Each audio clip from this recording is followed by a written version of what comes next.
অথবা যেটি নেবে সরকার, মন্ত্রিপরিষদ ও সরকার, এবং একটি দেশের জাতীয় কোনো কিছুকে ঘোষণা করার আগে একটা পপুলার ম্যান্ডেট অর্থাৎ জনগণের কাছ থেকেও এটা শোনার প্রয়োজন রয়েছে।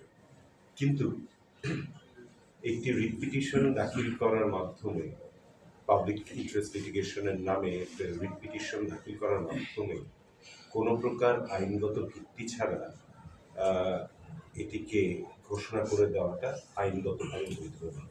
এটি ছিল আমাদের মূল প্রতিপাদ্য বিষয়।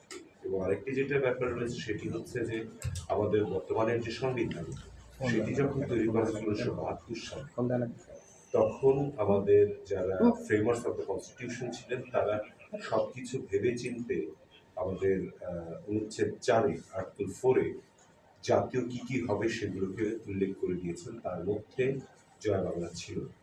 এবং পরবর্তীতে